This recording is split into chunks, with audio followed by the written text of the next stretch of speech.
ಓಕೆನಾ? ಜಿಲ್ಲಾ ಪರಿಷತ್ತಿನ ಸಭಾಂಗಣದಲ್ಲಿ ತಮಗೆಲ್ಲ ಗೊತ್ತಿದ್ದಂತೆ ನಮ್ಮ ಸರ್ಕಾರ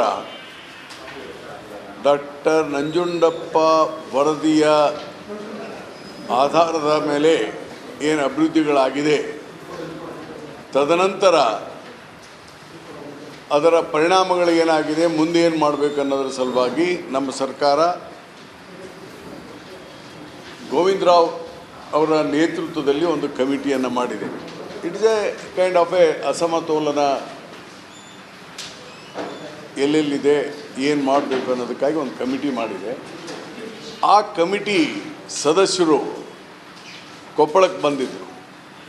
ಅದು ಎಲ್ಲ ಶಾಸಕರನ್ನ ಕರೆದಿದ್ದರು. ನಾನು ಕೂಡ ಕೊಪ್ಪಳದಲ್ಲೇ ಇದ್ದಿದ್ದರಿಂದ ಜಿಲ್ಲಾಧಿಕಾರಿಗಳು ಸರ್ ತಾವು ಈ ಸಭೆಗೆ ಬರಬೇಕು, ತಮ್ಮ ಸಲಹೆಗಳನ್ನು ಕೊಡಬೇಕು ಅಂತ ನನಗೆ ಜಿಲ್ಲಾಧಿಕಾರಿಗಳು ನನಗೆ ಹೇಳಿದರು. ಒಂದು ನಿಮಿಷ, ತಮ್ಮ ಸಲಹೆಗಳನ್ನು ಕೊಡಿ ಸರ್, ಏನೇನು ಅಭಿವೃದ್ಧಿ ಕೆಲಸಗಳಾಗಬೇಕು, ಯಾವ ಥರ ಮಾಡಬೇಕು, ಯಾವ ರೀತಿಯ ವ್ಯವಸ್ಥೆಯಲ್ಲಿ ಮುಂದೆ ಹೋಗಬೇಕು ಅನ್ನೋದ್ರ ಬಗ್ಗೆ ಅಂತ ಅದಕ್ಕಾಗಿ ಕರೆದಿದ್ದೇವೆ ಅಂತ ಹೇಳಿದರು.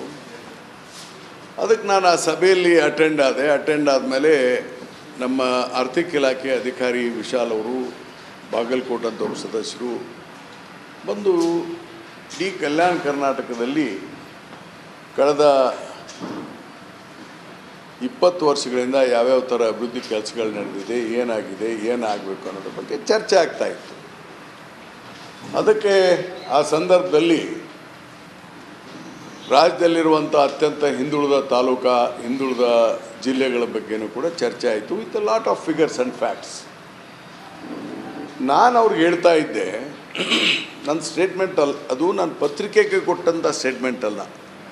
First of all I want make it very clear and I want to talk always truth. ಆಮೇಲೆ ಇಲ್ಲಿ ನಾನು ಡ್ಯಾಮೇಜ್ ಕಂಟ್ರೋಲಿಗೆ ಬಂದಿಲ್ಲ. Please make it note that. ನಮ್ಮ ಪಕ್ಷ ನನಗೇನೂ ಹೇಳಿಲ್ಲ, ಮುಖ್ಯಮಂತ್ರಿಗಳಿಗೆ ಏನೂ ಮಾತಾಡಿಲ್ಲ, ಮತ್ತು ನಾನು ಡ್ಯಾಮೇಜ್ ಕಂಟ್ರೋಲ್ ಮಾಡೋಕ್ಕೆ ಇಷ್ಟನೂ ಪಡೋದಿಲ್ಲ. ವಾಟ್ ಐ ಟಾಕ್ ಅದನ್ನು ಹೇಳ್ತೇನೆ, ಧೈರ್ಯದಿಂದ ಹೇಳ್ತೇನೆ, ಅದ್ರಾಗೇನು ಮುಲಾಜಿ ಇಲ್ಲ. ನಾನು ಅದನ್ನು ದಯವಿಟ್ಟು ಇದನ್ನು ಗಮನಿಸಬೇಕು. ನಾನೇನು ಹೇಳಿದೆ ಅವ್ರಿಗೆ, ಹೌದಪ್ಪ ಇಷ್ಟೆಲ್ಲ ಆಗಿದೆ, ಇಷ್ಟೆಲ್ಲ ಉಳಿದಿದೆ, ಇದನ್ನೆಲ್ಲ ಮುಂದುವರಿಸಿ. ಆದರೆ ಕಾಮಗಾರಿಗಳು ಏನು ನಡೀತಾ ಇದ್ದಾವೆ ಕಲ್ಯಾಣ ಕರ್ನಾಟಕದಲ್ಲಿ, ಇಲ್ಲಿ ಗುಣಮಟ್ಟದ ಕಾಮಗಾರಿಗಳು ಆಗ್ತಾ ಇಲ್ಲ. ಹಳೆ ಮೈಸೂರನ್ನ ಕಂಪೇರ್ ಮಾಡಿದರೆ ಸ್ವಲ್ಪ ಪ್ರಜಾವಾಣಿಯಲ್ಲಿ ಸ್ವಲ್ಪ ಕರೆಕ್ಟಾಗಿ ಬರೆದಿದ್ದಾರೆ. ಅದು ಪ್ರಜಾವಾಣಿ ರಿಪೋರ್ಟ್ ಇರಲಿಲ್ಲ, ಅಲ್ಲಿ ಡೆಕ್ಕನ್ ಹ್ಯಾರಲ್ಡ್ ರಿಪೋರ್ಟ್ ಯಾರೂ ರಿಪೋರ್ಟ್ ಇರಲಿಲ್ಲ. I don't know, there was no reporter, it's not a statement. ನಂದು ಅದರಲ್ಲಿ ಹಾಕಿದ್ದು ನೋಡಿದೆ, ನಾನು ಅದಕ್ಕೆ ಹೇಳ್ತಾ ಇದ್ದೀನಿ. ಅಲ್ಲಿ ಒಂದು ಸ್ವಲ್ಪ ಗುಣಮಟ್ಟ ನಡೀತಾ ಇದೆಯಪ್ಪ, ನಮ್ಮಲ್ಲಿ ಯಾಕೆ ನಡೀತಾ ಇಲ್ಲ? ಒಂದು 10 ವರ್ಷದಾಗೇ ಈಗ ಶಾಲೆ ಕಟ್ಟಡಗಳು ಬಿದ್ದು ಹೋಗ್ತವೆ, ರಸ್ತೆ ಮಾಡಿರ್ತಾರೆ, ಒಂದು 2 ವರ್ಷದಲ್ಲೇ ಕೆಟ್ಟು ಹೋಗಿಬಿಡ್ತವೆ. ಇದಕ್ಕೆ ಯಾರ್ಯಾರುಗಳು ಎಲ್ಲ ತಪ್ಪಿಸ್ತಿದ್ದಾರೆ, ಅದರ ಗುಣಮಟ್ಟ ಕಾಪಾಡ್ಕೊಳ್ಳಿಕ್ಕೆ ಮಾಡಬೇಕು. ಇದೊಂದು ಭ್ರಷ್ಟವಾದಂಥ ರಾಜ್ಯದ ವ್ಯವಸ್ಥೆ ಆಗಿಬಿಟ್ಟದೆ, ನಮ್ಗೆ ಆ ದೊಡ್ಡ ಹಣೆಪಟ್ಟೆ ಬಂದುಬಿಟ್ಟದೆ, ಇದು ಸರಿಯಲ್ಲ ಅಂತ ಹೇಳೋದ್ರ ಜೊತೆಗೆ ನಾನು ಏನು ಹೇಳಿದೆ, ಮೊದಲು ನಾವು ಸರಿ ಇರಬೇಕು, ಯಾರೋ ಎಲೆಕ್ಟೆಡ್ ರೆಪ್ರೆಸೆಂಟೇಟಿವ್ಸು ನೀವು ಸರಿ ಆಗಬೇಕು, ಅಂದರೆ ನಾವು ಸರ್ಕಾರವನ್ನು ಒಳ್ಳೆ ರೀತಿ ವ್ಯವಸ್ಥೆ ಮಾಡಲಿಕ್ಕೆ ಸಾಧ್ಯ ಆಗ್ತದೆ. ಅದಕ್ಕೆ you please report this in your statement ಅಂತಲೂ ಹೇಳಿದೆ ನಾನು. ಇದನ್ನೇನು ಮುಖ್ಯಮಂತ್ರಿಗಳಿಗೆ ರಿಪೋರ್ಟ್ ಕೊಡ್ತೀರಲ್ಲ, please make this my statement in the report. ಈ ಥರದ ಭ್ರಷ್ಟಾಚಾರಗಳು ಆಗಬಾರ್ದು, ತಡಿಲಿಕ್ಕೆ ಏನೆಲ್ಲ ಕ್ರಮ ಕೈಗೊಳ್ಳಬೇಕು ಅನ್ನೋದನ್ನು ಮಾಡಿ. ಇದು ಸರಿಯಲ್ಲ ಈ ವ್ಯವಸ್ಥೆ ಮುಂದುವರೆದು ಅಂತ ಹೇಳಿದ್ದೇನೆ. ಇದರಲ್ಲಿ ತಪ್ಪೇನಿದೆ ನಾನು ಹೇಳಿದ್ರಲ್ಲಿ? I never accused BJP government, I never accused JDS government, I never accused Congress government. ಅದು it is officers meeting.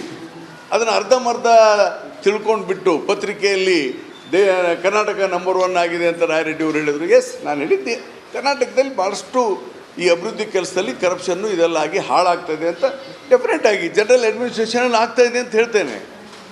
And as A legislature I spoke this in the floor of the house. ನಾನು ಹಿಂದೆ ಮುಂದೆ ನೋಡಿಲ್ಲ, floor of the ಹೌಸಲ್ಲಿಯೂ ನಾನು ಮಾತಾಡಿದ್ದೇನೆ. ಅದನ್ನು ಸರಿ ಮಾಡಬೇಕು ಅಂತಲೇ ಹೇಳಿದೆ.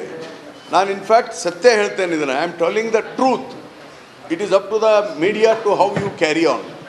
I am telling the truth always. ನೋಡಿ, ಕರ್ನಾಟಕದಲ್ಲಿ ನಾನು ಮೊದಲು ಹೇಳಿದ್ದೆ, transfers has become an industry. ಇದು ಸಿದ್ದರಾಮಯ್ಯ ಗೌರ್ಮೆಂಟಿನ ಸಮಸ್ಯೆ ಅಲ್ಲ. ಇದು ಇತ್ತೀಚಿನ 10-20 ವರ್ಷಗಳಲ್ಲಿ ಈ ಥರದ ಕರ್ನಾಟಕದಲ್ಲಿ ಆಗ್ತಾ ಬಂದಿದೆ. ಬೇರೆ ದೇಶದ ಬೇರೆ ರಾಜ್ಯಗಳಲ್ಲಿದೆ, ಅಲ್ಲಿ ಇಲ್ಲ ಅಂತ ನಾನು ಹೇಳಲಿಲ್ಲ. ಆದರೆ ನಮ್ಮ ರಾಜ್ಯ ಸುಧಾರಣೆ ಆಗಬೇಕನ್ನೋದು ನಮ್ಮೆಲ್ಲರ ಆಸೆ, ನನ್ನ ಆಸೆ.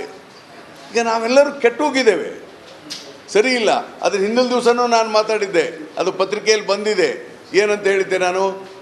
ಕರಪ್ಷನ್ನಿಗೆ ಫಸ್ಟ್ ಕಾರಣ first day of the nomination. ಯಾವ ರಾಜ್ಯದಲ್ಲಿ ಕರ್ನಾಟಕದಲ್ಲಿ ಇಲೆಕ್ಷನ್ ನಡೀತದೆ, ನಾಮಿನೇಷನ್ ಕೊಟ್ಟ ದಿನದಿಂದಲೇ ಭ್ರಷ್ಟಾಚಾರ ಪ್ರಾರಂಭ ಆಗ್ತದೆ. ಇದು ಸತ್ಯ ಅಲ್ವಾ? ನಾವು ಎಷ್ಟು ಖರ್ಚು ಮಾಡ್ತೇವೆ, ಎಷ್ಟೆಲ್ಲ ಆಗುತ್ತೆ, ಇದಕ್ಕೆಲ್ಲ ಒಂದು ಎಲೆಕ್ಟ್ರಿಕಲ್ ರಿಫಾರ್ಮ್ಸ್ ತರಬೇಕು ಅಂತಲೂ ಹೇಳಿದ್ದೆ ನಾನು ಹಿಂದಿನ ದಿವಸ. ಇನ್ನು ಪಬ್ಲಿಕ್ ಮೀಟಿಂಗಲ್ಲಿ ಹೇಳಿದ್ದೇನೆ, ಈಗಲೂ ಹೇಳ್ತೇನೆ. ಮತ್ತು ಇಷ್ಟೆಲ್ಲ ಹೆವಿ ಕರಪ್ಷನ್ ಆಗಿ ಇಷ್ಟೆಲ್ಲ ಪಾರ್ಟಿಗಳು ಬಡದಾಡಿ ಏನು ಹೋದ ಸರಿ ಏನಾಯಿತು, BJP ಗೌರ್ಮೆಂಟೆಲ್ಲ ಏನೆಲ್ಲ ಮಾಡ್ತು ಅನ್ನೋದ್ರ ಬಗ್ಗೆ ಗೊತ್ತಿಲ್ವಾ? JDS ಗೌರ್ಮೆಂಟಲ್ಲಿ ಏನಾಯಿತು ಅಂತ ಗೊತ್ತಿಲ್ವಾ? ಚಾರ್ಜಸ್ ಇಲ್ವಾ ಚೀಫ್ ಮಿನಿಸ್ಟರ್ಗಳ ಹಿಂದೆ? ಚೀಫ್ ಮಿನಿಸ್ಟರ್ ಆದರ ಮೇಲೆ ಇವ್ರ ಮೇಲೆ ಇದು ಆಗಬಾರ್ದು, ಕರ್ನಾಟಕಕ್ಕೆ ಒಳ್ಳೆಯದಾಗಬೇಕು, ಇದ್ರ ಬಗ್ಗೆ ಒಂದು ಚಿಂತನೆ ಪ್ರಾರಂಭ ಆಗಲಿ ಅಂತ ಹೇಳಿ ನಾನು ಹೇಳಿದ್ದೇನೆ ಹೊರತು ಸಿದ್ದರಾಮಯ್ಯ ಸರ್ಕಾರ, ನಮ್ಮ ಸರ್ಕಾರ ಕರಪ್ಟ್ ಇದೆ ಅಂತ ನಾನು ಎಲ್ಲಿ ಹೇಳಿಲ್ಲ, ಹೇಳೋದಿಲ್ಲ. In fact I am appreciating our honourable chief minister. ಯಾಕಂದರೆ ಇತ್ತೀಚಿನ ಬಜೆಟ್ ಬುಕ್ ತೆಗೀರಿ ತಾವು. ಬಜೆಟ್ ಪುಸ್ತಕದಲ್ಲಿ ನಮ್ಮ ಮುಖ್ಯಮಂತ್ರಿಗಳು ಸ್ಪಷ್ಟವಾಗಿ ಹೇಳಿದರು, ಇನ್ಮೇಲೆ ಟ್ರಾನ್ಸ್ಫರ್ನಲ್ಲಿ ಕರಪ್ಷನ್ ನಿಲ್ಲಬೇಕು.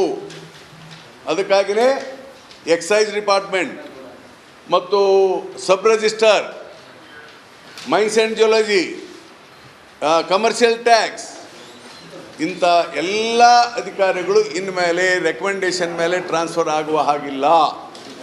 Only on the counselling.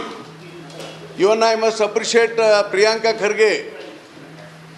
ಏನಂತ ಹೇಳಿದ್ರು ಅವರು, ಈ PDOಗಳನ್ನೆಲ್ಲನೂ ನಾವು ಕೌನ್ಸಿಲಿಂಗ್ ಮಾಡ್ತೀವಿ ಅಂತ ಹೇಳಿದರು. ಕೆಲವು ಶಾಸಕರು ವಿರೋಧ ಮಾಡಿದ್ದಾರೆ, ಅವರವ್ರ ಅಭಿಪ್ರಾಯ. ನಾನು ಇಲ್ಲ ಅಂತ ಹೇಳಲ್ಲ, ಅದಕ್ಕೆ ನಾನು ಸಪೋರ್ಟ್ ಮಾಡ್ತೀನಿ. ಅದನ್ನು ಎಲ್ಲ ಟ್ರಾನ್ಸ್ಫರ್ಸನ್ನು ನೀವು ಬೇಕಾದ್ರೆ ಕೌನ್ಸಿಲಿಂಗೇ ಮಾಡಿ. ಮುಂದೆ ಯಾರೇ ಸರ್ಕಾರ ಬರಲಿ ಹೋಗಲಿ, ಈ ವ್ಯವಸ್ಥೆ ನಿಲ್ತದೆ. ಇಲ್ಲದ್ರೆ ಈ ಭ್ರಷ್ಟ ವ್ಯವಸ್ಥೆ, ಕೆಟ್ಟ ಹೆಸರು ನಮ್ಮ ರಾಜ್ಯಕ್ಕೆ ಏನು ಬಂದಿದೆ ಅದು ಹೋಗ್ತದೆ ಅನ್ನೋಂಥ ದೃಷ್ಟಿಯಿಂದ ನಮ್ಮ ಮುಖ್ಯಮಂತ್ರಿಗಳು ದೊಡ್ಡ ನಿರ್ಣಯವನ್ನು ತೆಗೆದುಕೊಂಡಿದ್ದಾರೆ. ನೀವು ಅಪ್ರಿಷಿಯೇಟ್ ಮಾಡಬೇಕಲ್ಲ ಅವ್ರನ್ನ. ಈ ನೋಡಿ, ಎಕ್ಸೈಸ್ ಡಿಪಾರ್ಟ್ಮೆಂಟ್ ಬೆಂಗಳೂರಲ್ಲಿ ಸಬ್ ರಿಜಿಸ್ಟ್ರು, ಇದೇನಿದು ಓಪನ್ ಟ್ರೂತ್ ಇಲ್ವಾ ಇದು? ಮತ್ತು ಕೌನ್ಸಿಲಿಂಗ್ ತರ್ತಾರೆ ಅಂತಂದರೆ ನಮ್ಮ ಮುಖ್ಯಮಂತ್ರಿಗಳು ಮತ್ತು ನಮ್ಮ ಸರ್ಕಾರ, ನಮ್ಮ ಪಾರ್ಟಿ ಒಳ್ಳೆ ಡಿಸಿಷನ್ ತಗೊಂಡಿದೆಯಲ್ಲ. ಘೋಷಣೆ ಅಂದರೆ ಇನ್ಮೇಲೆ ತಾನೇ ಆಗೋದು. ಯಾವಾಗ ಬಜೆಟ್?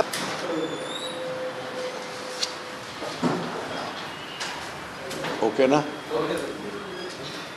ಜಿಲ್ಲಾ ಪರಿಷತ್ತಿನ ಸಭಾಂಗಣದಲ್ಲಿ ತಮಗೆಲ್ಲ ಗೊತ್ತಿದ್ದಂತೆ ನಮ್ಮ ಸರ್ಕಾರ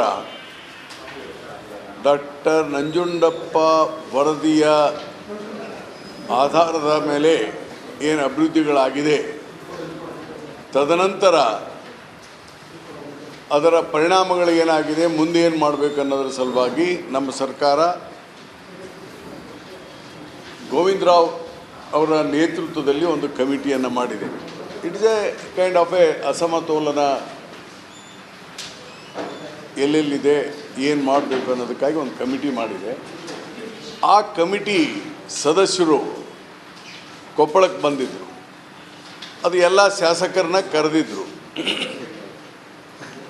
ನಾನು ಕೂಡ ಕೊಪ್ಪಳದಲ್ಲೇ ಇದ್ದಿದ್ದರಿಂದ ಜಿಲ್ಲಾಧಿಕಾರಿ